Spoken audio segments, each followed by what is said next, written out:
Si je vous demande quel âge a Anakin dans La Menace Fantôme, vous allez sans doute me dire « Comment vous êtes rentré chez moi ?» Mais une fois qu'on aura établi que je ne suis une menace que pour vos réserves de nourriture, vous me direz sans doute « Et qu'est-ce qu'on s'en tape en fait ?» Et c'est là que je vous répondrai, tout en entamant la tablette de chocolat que vous réserviez pour les grandes occasions, que cette question soulève un problème inhérent à la création d'univers en fiction. Ce qui est une façon tout à fait normale d'avoir une conversation. Parce que l'âge d'Anakin, c'est pas juste une question de croissance biologique, c'est une question de conception du temps dans un univers qui n'obéit pas aux règles de notre chère planète Terre. En effet, quand Anakin rencontre Padmé, il lui explique qu'il est esclave depuis ses 3 ans. Et rien que là, on a un énorme problème. En dehors du fait qu'on ne sait pas combien d'années sont écoulées ensuite, la question c'est... Ça veut dire quoi 3 ans ? Ou plutôt, ça veut dire quoi 3 ans dans Star Wars ? Parce que, petit rappel sur quelque chose que vous devriez tous savoir en principe, une année c'est le temps qu'il faut à la Terre pour faire un tour complet autour du Soleil. Petit bémol, il n'y a ni la Terre ni le Soleil dans l'univers de Star Wars, qui se situe dans une galaxie lointaine, très lointaine, il y a bien longtemps. Du coup, que veut dire Anakin quand il parle d'être esclave depuis ses 3 ans ? Est-ce que ce sont des années de Tatooine, la planète sur laquelle il a grandi ? Une rapide recherche internet nous permet de savoir qu'une année sur Tatooine dure 304 jours locaux, c'est-à-dire 304 rotations de Tatooine sur elle-même, et une rotation se fait en 23 heures standard. Mais c'est quoi une heure standard dans Star Wars ? Eh ben, c'est un 24e d'un jour standard. Et un jour standard, c'est la rotation de Coruscant, la planète capitale de la galaxie, sur elle-même. Et l'année sur Coruscant dure 365 jours. Du coup, tout va bien, il y a une standardisation qui est identique à celle de la Terre. On a un élément de référence, au final, la question va être simple. Quand Anakin dit qu'il avait 3 ans quand il est devenu esclave, ça fait 304 x 23 x 3, soit 20 976 heures standard divisé par 24, 874 jours standards ou un peu moins de 2 ans et demi. À partir de là, on n'a plus qu'à chercher les sources de l'univers étendu pour... Attendez une minute standard. C'est pas parce que Coruscant tourne 365 fois sur elle-même avant de faire un tour complet de son étoile que c'est la même durée que pour la Terre. Déjà parce qu'une année terrestre dure 365,25 jours. C'est pour ça qu'on a des années bissextiles. Mais que si je divise une pomme ou une pastèque en 6, les parts ne représentent pas la même chose. J'ai peur de vous perdre. Ne quittez pas, je vous en supplie. On a tellement de belles choses à vivre. Je sais que je vous ai trompé avec TikTok, mais on peut aimer 2 plateformes à la fois. C'est pas parce qu'un jour est divisé en 24 heures sur Coruscant que ce sont les mêmes heures que sur Terre. Et pas parce qu'une année dure 365 jours que ce sont les mêmes jours. Rien ne nous dit qu'une heure de Coruscant ne correspond pas à 2 heures terrestres. Et dans ce cas, une année de Coruscant vaudrait 2 ans sur Terre. Alors Anakin aurait été réduit en esclavage à 5 ans selon notre mesure du temps. Du coup ça va. Je vais pas prétendre plus longtemps qu'on va vraiment chercher à trouver l'âge d'Anakin dans cette vidéo. C'est une question à laquelle on ne peut pas répondre parce que rien ne nous permet de comparer la rotation des planètes de Star Wars à celle de la Terre. Et d'ailleurs, le fait qu'un concept comme le temps standard de Coruscant ait été inventé avec des jours de 24 heures et des années de 365 jours, c'est justement pour contourner ce problème. C'est une façon de s'en débarrasser et de pas s'en occuper parce que ça prend trop la tête. En effet, la mesure du temps, c'est quelque chose qu'on a inventé à partir de notre planète. Pire, le concept d'heure n'a de sens que parce qu'on a des doigts. Oui, le système en base 12, c'est parce qu'on a 3 phalanges sur 4 doigts et qu'on les compte avec le pouce. Ça fait 12. J'ai vérifié.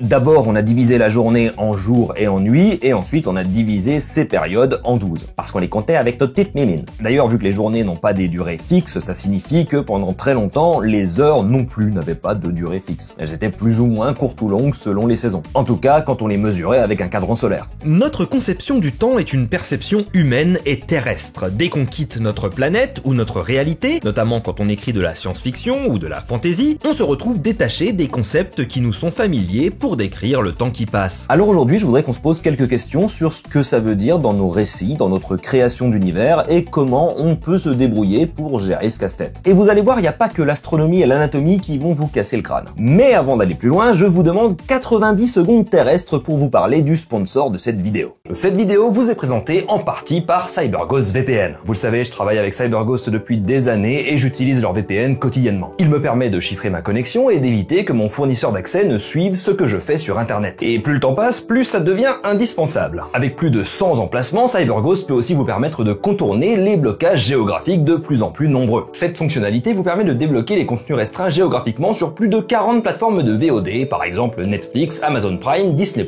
ou plein d'autres. Ce qui peut être très pratique quand on vit dans un pays qui bloque l'accès à certains sites, ma foi, fort intéressants. Vous pouvez protéger jusqu'à 7 appareils en même temps avec un seul abonnement pour partager le service avec votre famille et vos amis. Et là, tu vois, elle se coince dans la machine à laver. Heureusement, son beau-fils est pas loin. Rejoignez les plus de 38 millions d'utilisateurs de CyberGhost VPN en cliquant sur le lien dans la description et profitez de l'offre à 2,03 € par mois avec 4 mois offerts. Et en plus, vous avez 45 jours pour vous faire rembourser, alors tentez le coup, vous n'avez rien à perdre. Je vous recommande, comme toujours, CyberGhost VPN, n'hésitez pas un instant. Allez jeter un œil. Et maintenant, je vous propose de revenir à la vidéo.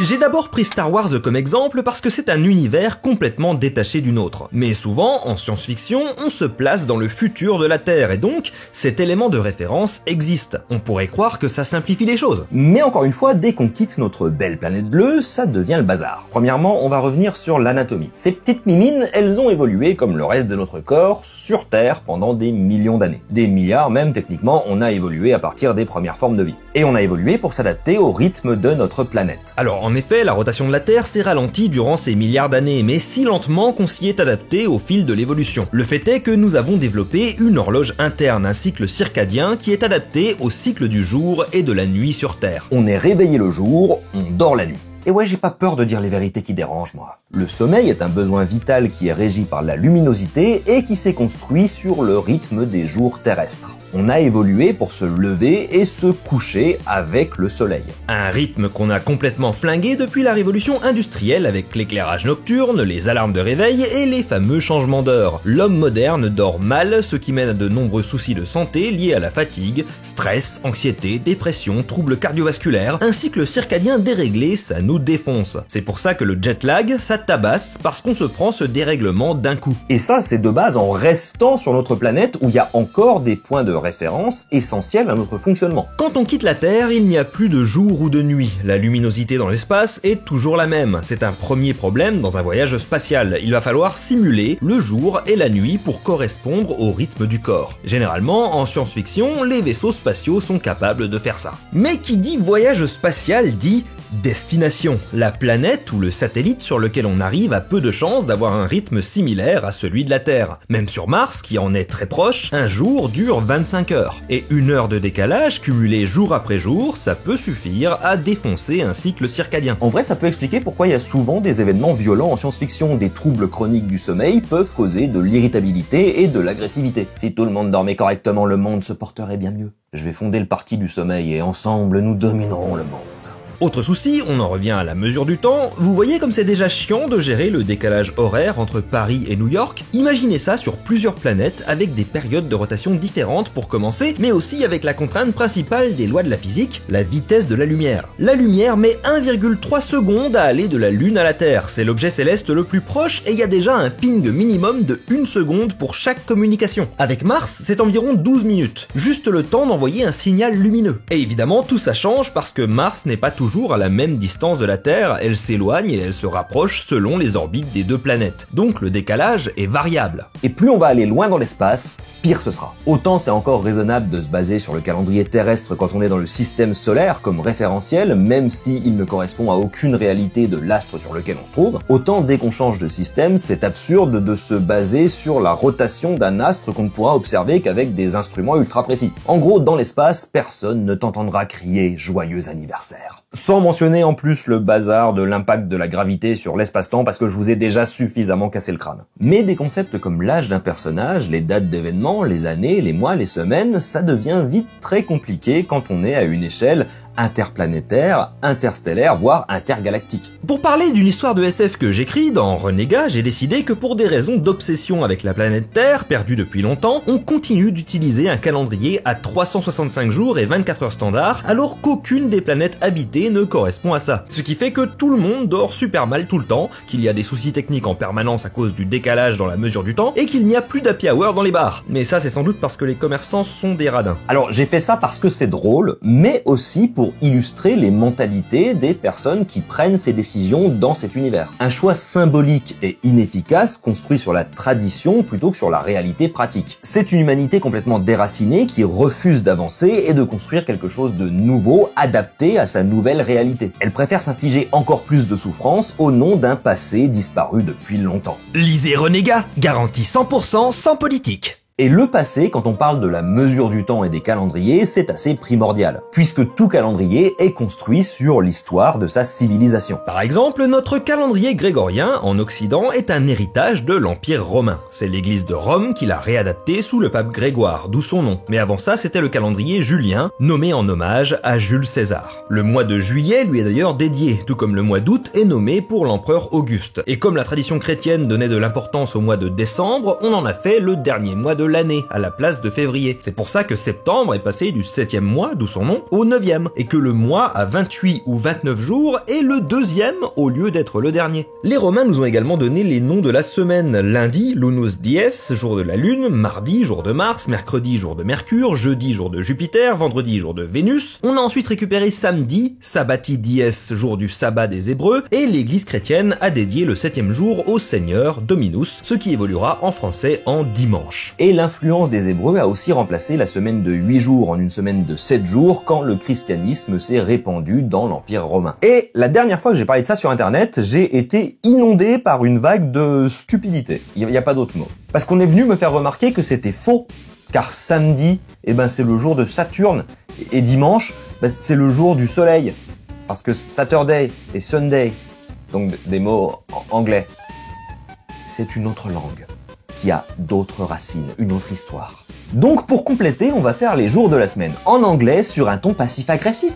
Monday, Moonsday, jour de la lune, traduit du latin, même racine qu'en français. Tuesday, Tuesday, jour du dieu nordique Tyr, racine différente du français. Wednesday, Woden's-day, jour du dieu Odin, racine différente du français. Thursday, Thor's Day, jour du dieu Thor, racine différente du français. Friday, Frigg's Day, jour de la déesse Frigg, racine différente du français. Saturday, Saturn's Day, jour du dieu romain Saturne, racine différente du français. Et pour finir, Sunday, Sun's Day, jour du soleil, racine différente du français. Ce sont deux langues différentes, avec des histoires différentes, un rapport différent à la domination romaine et à l'évangélisation, et donc elles ont des mots différents pour les jours de la semaine. Mais cette petite parenthèse illustre bien l'importance de l'histoire, de la culture, des religions dans un calendrier. Du coup, vous savez ce qui est marrant ? Dans Le Seigneur des Anneaux, Frodon part dans sa quête pour détruire l'anneau un 23 septembre. L'anneau est détruit le 25 mars. Ce qui est fun.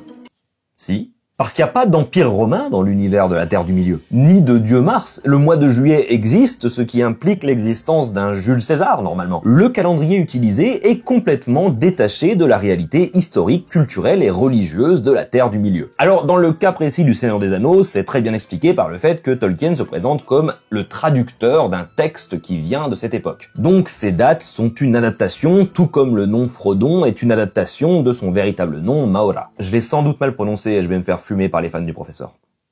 Désolé. Mais la question se pose, qu'est-ce que le calendrier nous raconte sur l'univers dans lequel on se trouve ? Par exemple, dans Le Sorceleur, on retrouve nos mois, juillet, août, mais on sait que les humains de cet univers viennent à la base de la Terre durant le Moyen-Âge en Europe, et ont imposé leur calendrier en même temps qu'ils se sont imposés comme l'espèce dominante. Dans l'univers du Disque-Monde, qui ne se prend pas toujours très au sérieux pour notre grand plaisir, c'est hybride. Il y a 13 mois dans l'année, on retrouve juin ou décembre, mais aussi ambre et sectobre. Et évidemment, comme le chiffre 8 est très important dans cet univers, la semaine dure 8 jours. L'univers du Trône de Fer utilise un calendrier lunaire comme beaucoup de civilisations l'ont fait sur Terre et compte les 12 mois de l'année selon les phases de la Lune, allant de la première lune à la 12e lune. Tout est possible évidemment. On peut choisir de s'en taper et d'utiliser le calendrier et les jours de la semaine qu'on connaît même si ça n'a pas de sens et de cohérence avec l'univers dans lequel on se trouve. Ne serait-ce que pour faciliter la compréhension du public. Ou bien on peut créer son propre calendrier. Mais c'est là que ça devient un jeu d'équilibriste. Si je décide de raconter une histoire dans un monde où les jours durent 12 heures, les heures durent 47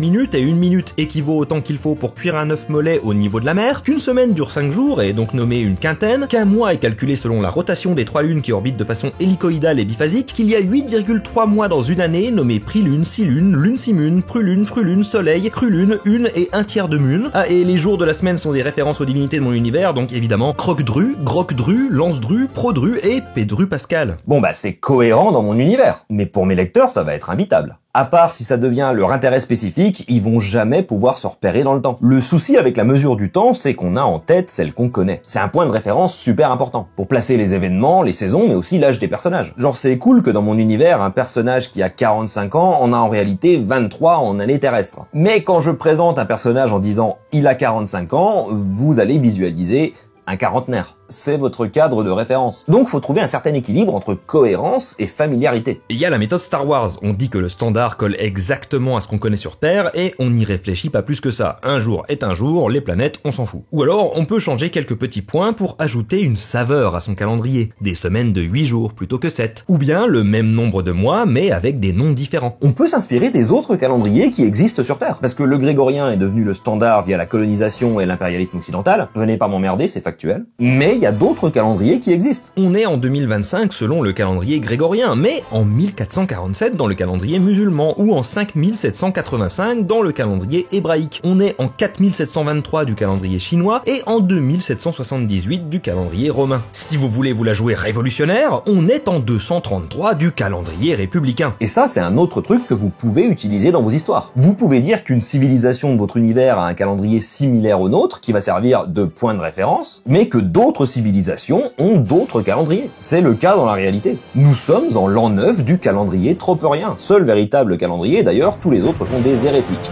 Pour récapituler, je vais vous donner un conseil un peu pourri, mais vrai. Faites ce que vous voulez, mais pas trop. Gardez en tête que la clarté d'un calendrier fictif prime souvent sur sa cohérence avec l'univers. Peut-être que c'est mieux si vous divisez votre journée en 24 heures, c'est pas grave, même sur une planète absolument fantastique. Justement, mieux vaut se concentrer sur les éléments fantastiques que sur la façon dont on mesure le temps et on appelle les jours. C'est peut-être pas le truc le plus intéressant que vous avez à raconter. Mais si c'est votre kiff de faire un calendrier complètement nouveau qui approfondit votre univers, je vous suggère d'en faire quelque chose dans le récit pour que votre public puisse s'approprier ce calendrier, se familiariser avec, ou alors lésinez pas sur les annexes. Ma conclusion, ce serait l'âge d'Anakin, on s'en tape un peu. C'est un enfant, c'est tout ce qui est important à savoir. Mais une question peut être intéressante sans être essentielle. Elle nous a permis d'explorer plein de concepts qui peuvent servir de matière à la création d'un univers ou d'un récit. Par exemple, cette question de décalage du temps selon les planètes, ça peut servir de base à la création d'histoires. Un couple qui se retrouve complètement décalé et qui voit sa relation se détériorer à cause de ça. Un personnage qui perd le sommeil et commence à perdre le contrôle de ses actes. Un accident terrible causé par de mauvais calculs entre les calendriers de deux astres. Et du coup, ça fait un désastre. Tout est bon pour raconter une histoire tant que l'idée de base vous inspire et vous donne envie de l'explorer. Et à l'inverse, vous pouvez complètement ignorer cet aspect, on vous en voudra pas. La majorité des histoires de SF ou de fantasy n'abordent même pas la question du calendrier. C'est pas catastrophique d'avoir un vendredi dans un univers où il n'y a pas la déesse Vénus. D'ailleurs, dans notre réalité, la majorité des gens ne savent pas d'où viennent le nom des jours et ça ne change absolument rien à leur quotidien. Alors pourquoi est-ce que ce serait différent pour un personnage dans un récit? Mais si cette question vous intéresse, c'est une piste pour commencer à créer un univers avec une cohérence interne. Qui dans votre univers est assez important pour avoir eu droit à son propre moi? C'est qui le Jules César de votre monde fictif? J'ai pas la réponse, mais c'est normal. C'est à vous de la trouver. Et c'est la fin de cette petite vidéo. J'espère qu'elle vous a intéressé. Si vous êtes très en colère que je n'ai pas donné le véritable âge d'Anakin, je suis sûr qu'il y a quelqu'un dans les commentaires qui l'a fait. Les calculs doivent exister quelque part. Si vous n'êtes pas abonné à la chaîne, n'hésitez pas à l'envisager. Ça fait toujours plaisir. Et en parlant de calendrier, j'essaye de me tenir à un calendrier de sortie d'une vidéo par mois. On va voir si j'y arrive. J'ai plein de scripts à tourner, je manque juste de temps. et de moyens. Un énorme merci à CyberGhost VPN, n'oubliez pas de cliquer sur le lien en description ou dans le commentaire épinglé pour obtenir la réduction exceptionnelle de 83% et les 4 mois gratuits. Protégez votre vie privée, débloquez des contenus exclusifs et faites des économies avec CyberGhost. Évidemment, comme toujours, un énorme merci aux personnes qui me soutiennent, que ce soit sur Patreon ou sur YouTube. Sans vous, tout ça, ça n'existerait pas. Vous avez aussi été très nombreux à m'envoyer des messages de soutien qui m'ont beaucoup touché sous les commentaires de ma dernière vidéo. Et on est arrivé à ce moment où il y avait tellement de messages de soutien que mon cerveau humain n'arrivait plus à le calculer parce que c'est du parasocial et ça devient difficile au bout d'un moment. Mais ça veut pas dire que je les ai pas lus, que je les ai pas appréciés, qu'ils m'ont pas touché. C'est juste que c'était beaucoup d'un coup à gérer. C'est pas parce que je réponds pas que c'est pas important pour moi. Mais mon cerveau est pas équipé pour répondre sincèrement à 1000 personnes à la fois. Je fais ce que je peux. Merci beaucoup, vraiment. On se retrouve du coup normalement le mois prochain pour une vidéo. Si je vous manque trop, vous pouvez me suivre sur mes autres réseaux, vous pouvez lire Renégat, vous pouvez tendre l'oreille en écoutant des VF et espérer m'entendre. Il y a peu de chance pour le moment parce que je commence et que j'en ai encore fait très peu, mais je commence. Allez, on se dit à la prochaine, merci de m'avoir suivi, Tropper. Out. Un énorme merci à Morgane Mlenko, Pouillou, Arnaud, M. Laetitia, Femtom, Iwan R, Eddie Rockmer, Samy Langignon, Elayan, Manuel, Aigolius, Kevin Delamure, Emma Bennaïm, Arthur Burger, Encre de Sel, Salariel M, Orionas, Jalvorandil, Super Jésus 2, Azerxim, Acétis, Léof, Jogi en jogging, Ali, John M, Aristide Lagoupi, Sanosferatu, Jérôme, Baphomat, Joe, Mélectric, Solange, Pam, Léo, Savane, Thomas Bouton et Ça n'a rien à voir.